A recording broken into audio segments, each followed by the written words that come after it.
Pertama-tama saya akan memperkenalkan diri. Nama saya Eka Puspawardani, NIM 621. Di sini saya akan menjelaskan negara sebagai subjek hukum internasional yang utama. Dan untuk yang kedua, saya akan menjelaskan apa itu sebuah negara. Negara sebagai organisasi kekuasaan yang berdaulat, menguasai wilayah tertentu dan penduduk tertentu yang kehidupannya didasarkan pada sistem hukum tertentu dan memiliki kekuasaan tertinggi yang sah dan ditaati oleh rakyatnya. Negara juga merupakan suatu wilayah yang memiliki suatu sistem atau aturan yang berlaku bagi semua individu di wilayah tersebut dan berdiri secara independen. Dan terdapat dua syarat, yaitu syarat primer dan syarat sekunder. Yang pertama, syarat primer merupakan sebuah negara adalah memiliki rakyat, memiliki wilayah, dan memiliki pemerintahan yang berdaulat. Dan untuk syarat sekundernya adalah mendapat pengakuan dari negara lain. Dan untuk pengertian subjek hukum internasional sendiri, yaitu menurut Martin Dixon, subjek hukum internasional adalah suatu badan yang cakap untuk melakukan segala hak dan kewajiban untuk melakukan perbuatan hukum dan akan menimbulkan wewenang hukum di bawah internasional. Subjek hukum internasional adalah entitas atau individu yang diakui memiliki kedudukan hukum di tingkat internasional. Mereka memiliki hak dan kewajiban di bawah hukum internasional serta dapat terlibat dalam hubungan antar negara dan entitas lainnya.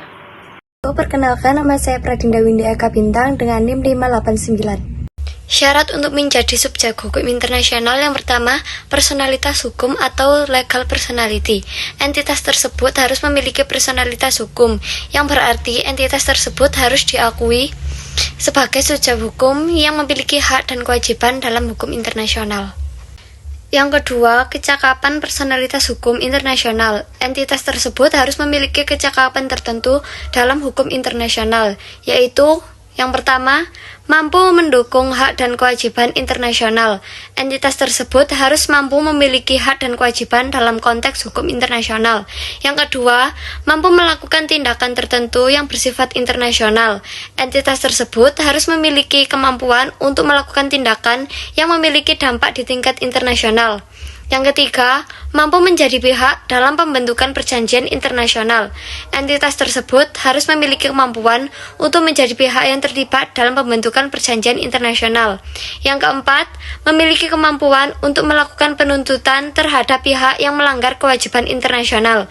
Entitas tersebut harus memiliki kemampuan untuk mengajukan tuntutan jika terjadi pelanggaran terhadap kewajiban internasional. Yang kelima, memiliki kekebalan dari pengaruh atau penerapan yurisdiksi nasional suatu negara.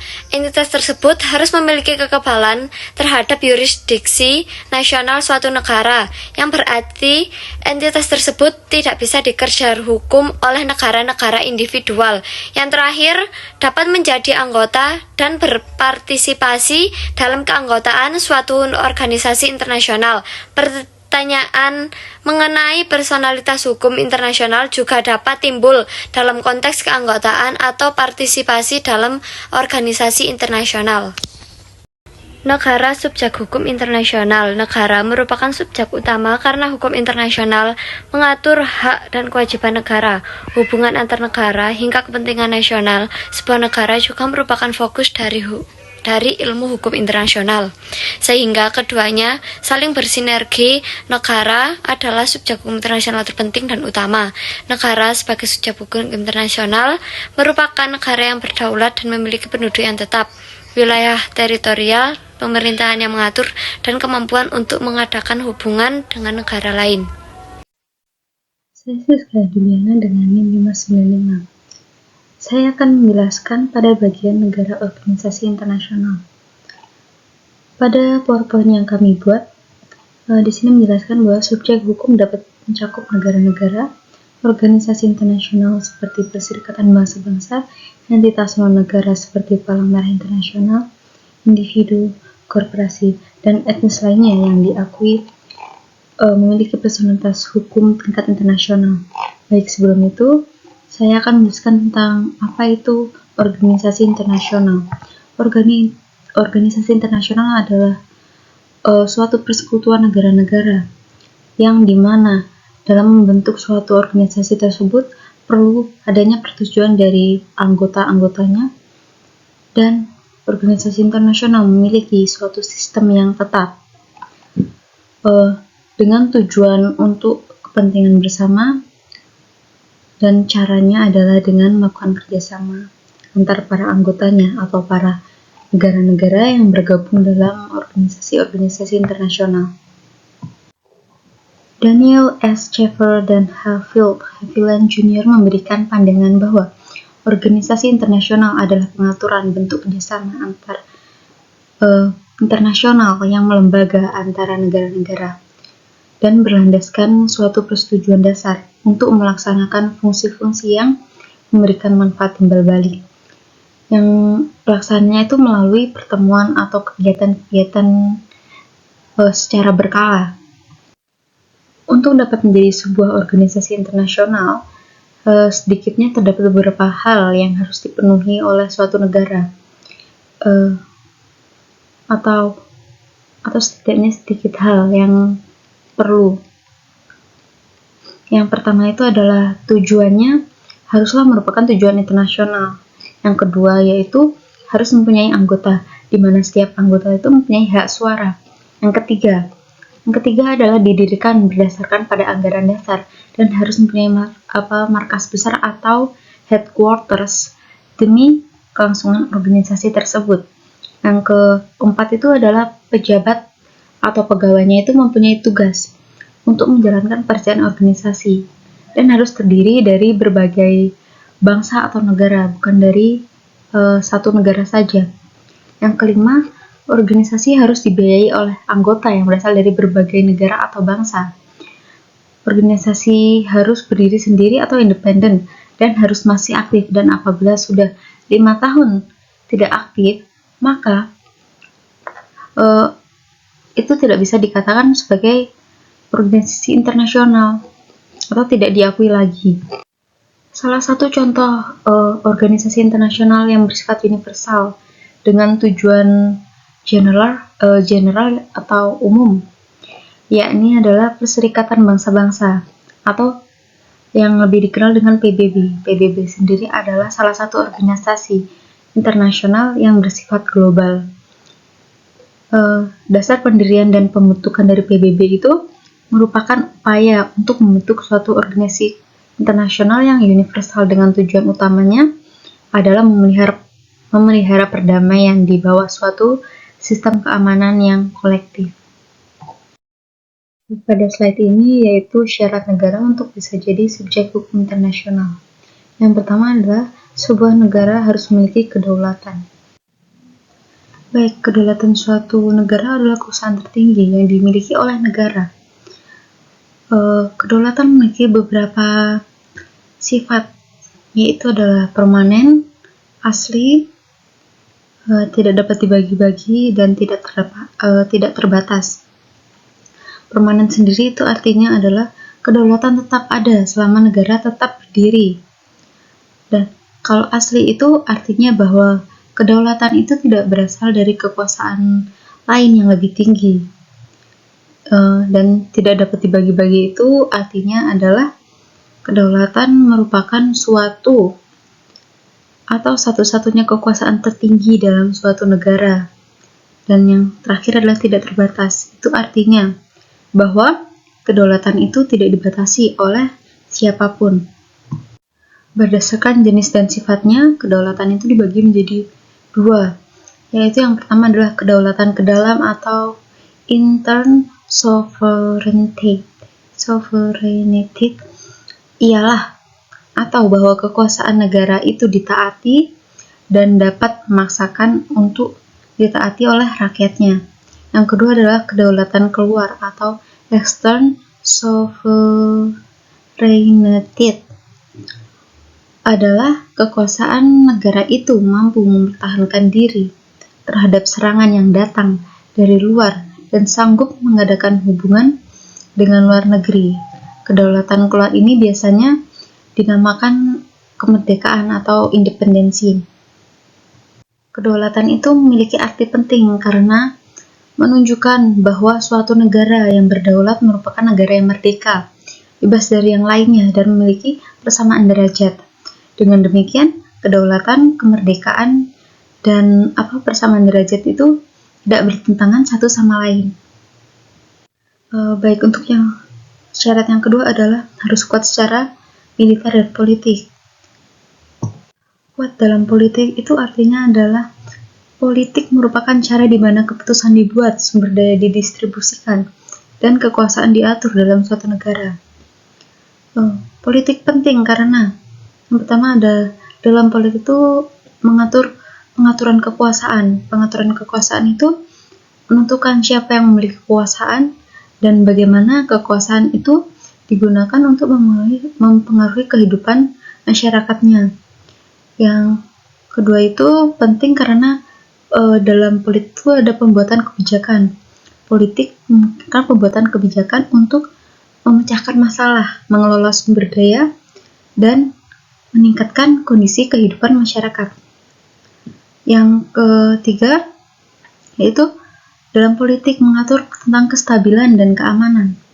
Politik yang baik dapat menciptakan stabilitas dan keamanan di dalam suatu negara, yang penting untuk pertumbuhan ekonomi dan kesejahteraan sosial negara tersebut. Dalam berpolitik juga terdapat partisipasi rakyatnya atau warga negaranya. Politik memberikan warga negara itu platform atau wadah untuk berpartisipasi dalam proses pengambilan keputusan yang akan mempengaruhi kehidupan mereka selanjutnya. Terus, pemenuhan kebutuhan masyarakat. Melalui politik, pemerintah dapat memperhatikan dan memenuhi kebutuhan masyarakat seperti pendidikan, kesehatan, infrastruktur, dan lainnya. Jadi politik itu merupakan aspek penting dalam suatu negara karena politik mempengaruhi cara negara dijalankan, kebijakan yang akan diterapkan atau yang diterapkan, serta keterlibatan dalam proses pembuatan keputusan yang akan mempengaruhi kehidupan mereka, baik pemerintahan tersebut atau rakyatnya. Baik, negara harus kuat secara militer juga itu negara harus memiliki kekuatan militer yang kuat karena negara yang militernya kuat itu cenderung lebih mampu melindungi kedaulatan, keamanan, dan kepentingan nasionalnya dari ancaman baik dari dalam negeri maupun dari luar negeri. Kekuatan militer juga dapat menjadi salah satu faktor penting dalam menjaga stabilitas regional dan terhadap potensi ancaman dari negara lain. Syarat yang ketiga yaitu ekonomi sebuah negara harus stabil dan kuat. Ekonomi yang stabil dan kuat itu merupakan fondasi bagi pertumbuhan dan kesejahteraan suatu negara. Dengan ekonomi yang stabil, negara itu dapat menciptakan lapangan pekerjaan, menarik investor untuk berinvestasi di negaranya, meningkatkan produksi, terus meningkatkan pendapatan masyarakatnya. Kestabilan ekonomi ini juga memungkinkan suatu negara untuk menghadapi tantangan ekonomi yang biasanya muncul karena ekonomi merupakan masalah yang sering dialami oleh negara-negara. Stabilitas ekonomi itu juga dengan harus diatur atau diolah secara baik serta memberikan kestabilan sosial dalam masyarakat. Stabilitas ekonomi harus mendukung pembangunan infrastruktur, pendidikan, kesehatan, dan sektor-sektor penting lainnya untuk pertumbuhan jangka panjang suatu negara. Baiklah, selain 3 syarat yang saya sebut barusan, ada satu syarat penting agar negara dapat dikatakan sebagai subjek hukum internasional, yaitu pengakuan negara. Pengakuan negara ini dibagi menjadi dua, yaitu ada de facto dan de jure.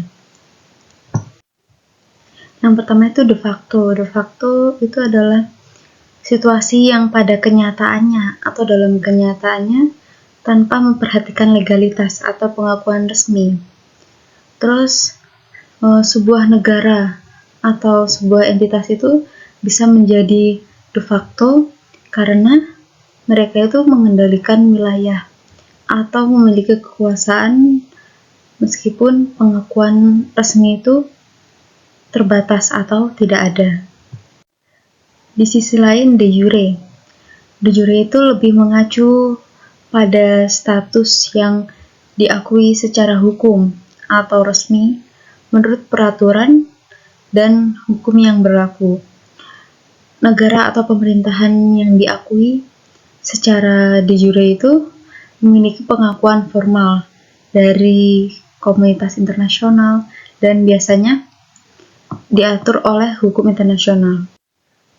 Di dalam konteks hukum internasional itu, dalam konteks politik dan hukum internasional, perbedaan antara de facto dan de jure itu seringkali penting untuk memahami bagaimana kekuasaan dan pengakuan resmi yang terdistribusi antara entitas-entitas yang berbeda. Baik, sekian presentasi dari kelompok kami dan mohon maaf apabila ada kekurangan atau kesalahan dalam penyampaian. Baik, kami tutup dengan wassalamualaikum warahmatullahi wabarakatuh.